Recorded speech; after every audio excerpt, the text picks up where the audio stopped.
Bonjour, aujourd'hui nous allons encore parler de content marketing.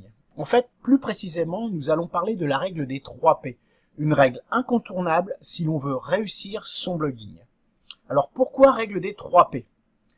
Pour le premier P, qui va correspondre au mot pertinence, on comprend qu'il s'agit d'obtenir de bons KPI, c'est-à-dire d'obtenir de l'internaute qui va lire votre texte, vos textes, un bon comportement, qu'il reste longtemps sur vos pages, qu'il y revienne souvent et qu'il y ait un taux de rebond faible. Pour cela, vous devez donc rédiger des textes pertinents, attractifs et qui apportent de l'information à l'internaute, de l'information ciblée.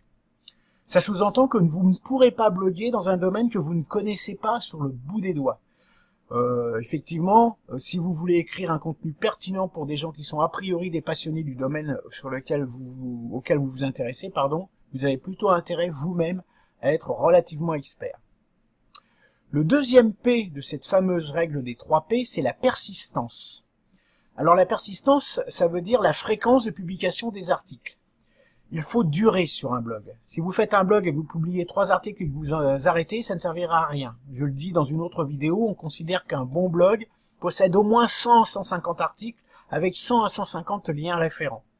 Mais pour écrire ces 100 à 150 articles pertinents, ça demande du temps. Si vous envoyez 100 à 150 articles en une semaine, Google va le voir, il ne tiendra pas compte de vos efforts puisqu'en fait, ça va être un espèce de courbe comme ça qui va sous-entendre que vous essayez plutôt d'aller chercher du trafic que d'intéresser les gens.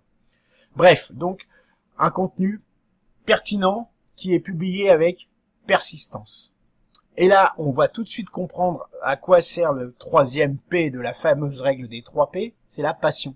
Évidemment, si vous n'êtes pas passionné par votre sujet, vous n'aurez ni pertinence, ni persistance. Donc choisissez un sujet qui vous passionne, que ce soit professionnel ou personnel, peu importe, mais choisissez un sujet qui vous passionne et naturellement vous apportera à vos lecteurs de la pertinence et de la persistance. Sur ce, je vous demande de ne jamais oublier la règle des 3 P si vous faites du blogging, et moi, je vais essayer d'être un peu plus passionné par le web marketing pour continuer à écrire sur mon blog. À bientôt.